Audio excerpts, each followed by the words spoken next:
Thank you, Lama. Lama is my greatest support and my greatest backbone. Her, along with my family that is here. But before I begin, I would like to take the opportunity to thank all the families and the parents who are always supporting their children and supporting the speakers. So please, a big round of applause to all of you.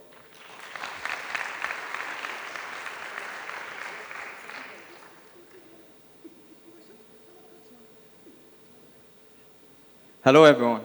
So, I have a story to share with all of you today.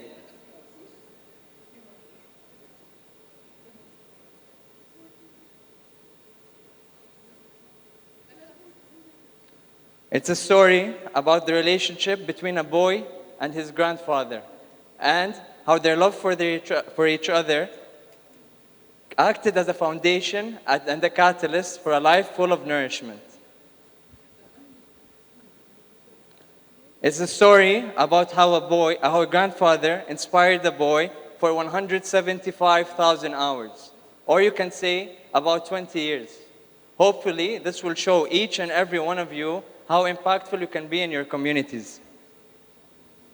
Allow me to begin this story the same way that most children's stories do, and that is through Once Upon a Time. I'm sorry, give it a second, the slides are catching up.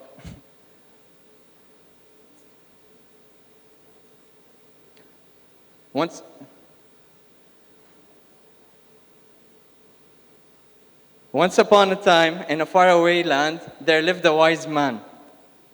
The wise man was a rich man, but not necessarily in intellectual, not necessarily in financial wealth, but he was rich in intellectual and through his professions. He used his gifts to build a legacy upon a population of people. You see, this man was an architect and an urban designer. He lived in a community that was in a great need for spaces to live, spaces to grow, and spaces for people to be able to express themselves. The wise man could have lived anywhere in the world, but rather, he decided to live in the place that he loves most, and that is right here in Jeddah.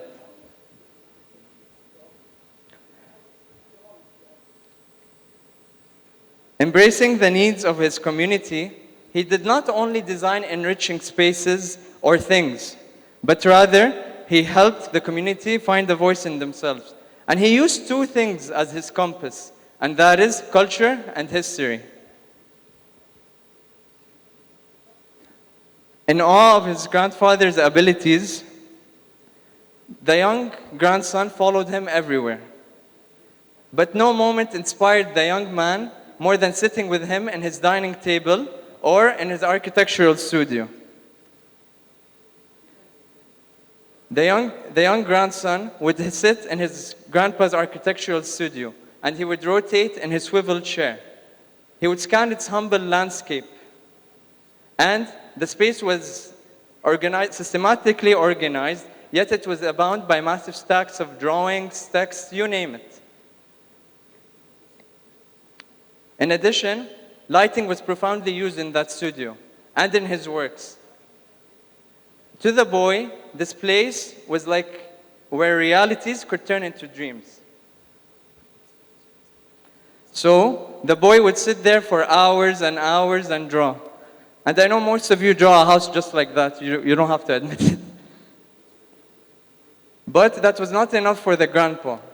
He started teaching the 6-year-old how to draw and how to observe the world around him.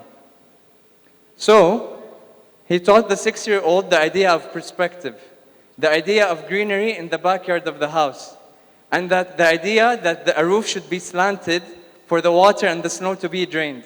Mind you, all of this while he was just 6 years old. As the boy reached to his teenage years, these art lessons that he had with his grandpa, they grew into something much bigger. They grew into countless conversations. Conversations where the grandson finally understood his grandpa and how he functioned. But what was more important, he understood his grandpa's passion and that is to help improve the Saudi Arabian landscape. And that he was designing to strengthen and unite a community. But there was one thing that the boy or the teenager did not quite understand, and that is, how can a space unite a community? So he asked that to his grandpa.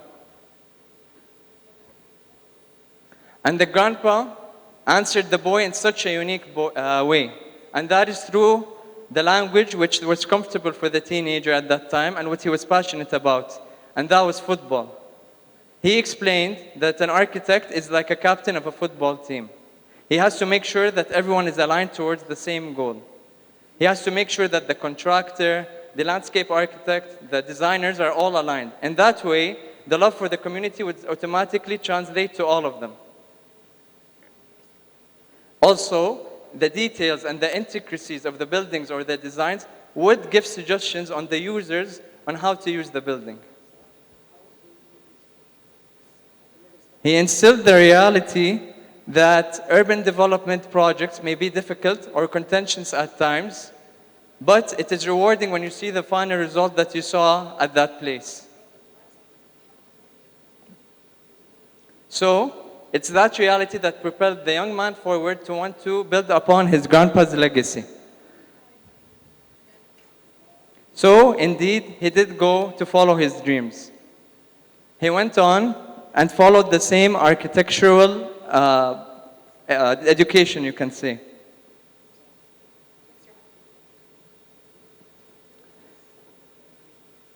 His projects were not the biggest projects or the flashiest projects, but his projects were ones that addressed the people's needs. He traveled to distant places all around the world in order to meet people who saw design the same way that he did, and he learned the cultures of them. So through time, what happened was he would go to his grandpa, and he still spent the same amount of time with him. But before, the conversations were about this teacher-to-student relationships. But now, it's about something else. It's two colleagues speaking to each other this time. The colleagues would sit together, and the grandson would show his grandfather the designs that he worked with in university. He would ask him, where should the staircase be? Where should an entrance be? And slowly but surely he understood how his grandpa thought of it.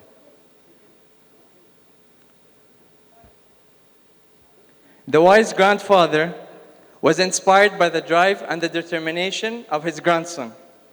He relished in the knowledge that his dream of helping the Saudi Arabian community is being continued by his young grandson.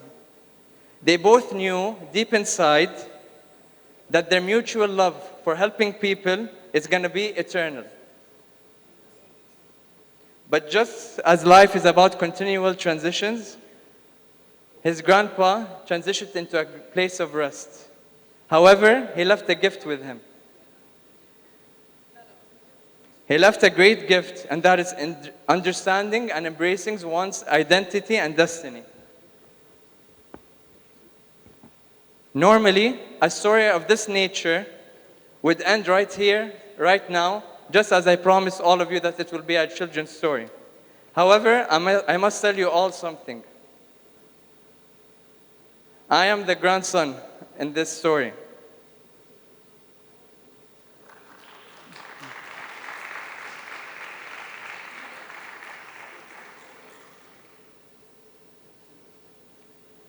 And my story has no ending because I'm sharing it with all of you today.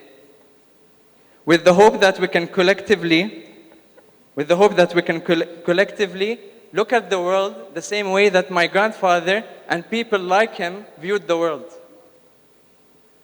That our shared destiny is to make a difference in the world we live in. That our shared destiny is to help those who need it most.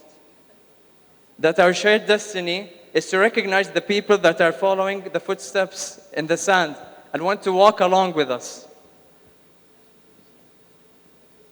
A friend of mine in my MISC fellowship always repeated this quote with me, and that is, what is a legacy? It's planting seeds in a garden you never get to see.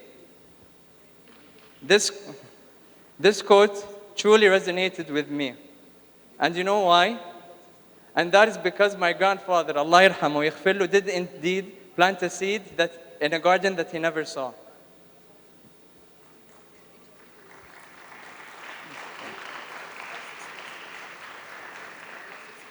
Bifadlan min Allah, I graduated as an architect from Penn State, and I also graduated with a master's in architecture and urban design, just like my grandfather did.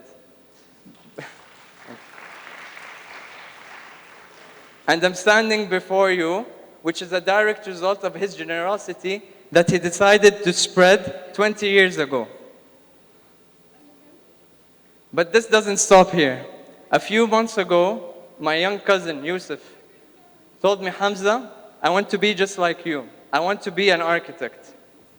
As I'm reflecting now, as I was preparing for this TED Talk, I realized that I was giving subconsciously to Yusuf. Meaning, we do not know how big the garden will grow, because it doesn't stop here.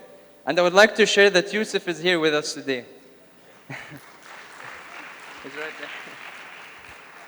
And I would like to take an opportunity to share a message to Yusuf while I'm standing here. And that is, Yusuf, Jaddu never told me, Hamza, I want you to be an architect. Hamza, I want you to be an urban designer. And don't worry, I will not tell you the same.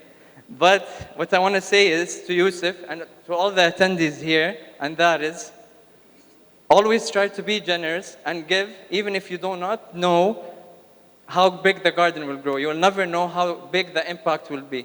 So always be generous. And that is because us as leaders, it's time for us, as you can see in the picture for the house, the first one there, and that is, it's time for us to create new perspectives and new horizons to those around us, whether that's in our schools, in our professions, in our workplace, the same way my grandfather opened up my perspective.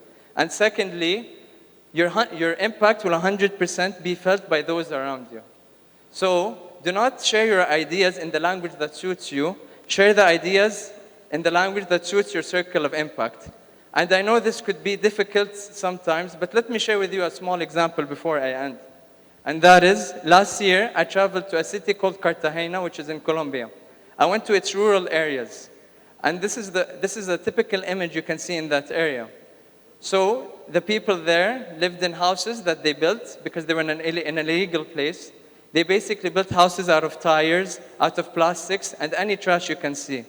So as the sea level is rising, and when it would storm and rain, basically their houses would demolish. I spent a few months with my teammates trying to think of strategies on how to improve the condition. But my biggest challenge was not the design whatsoever. My biggest challenge was how can we collectively communicate to non-English speakers, non-Arabic speakers, and to the mayor's office our new ideas. To resolve this, I followed what my grandfather taught me, to speak in the language that does not suit me, but in the language that suits those around me. So what I did was I created workshops. I started using my hands, sketches, drawings, whatever means possible for us to reach to a conclusion. And alhamdulillah, it worked. So I realized throughout my journey that legacy is not about how loud our names echo. It's about how long our impact lasts. It's about moments when we build something or inspire something, lives quietly in someone else's life. And the Prophet Muhammad sallallahu alaihi wasallam captured this very beautifully in his hadith, when he said, when a man dies, all his deeds come to an end except three: ongoing charity, beneficial knowledge, or a righteous child who prays for him.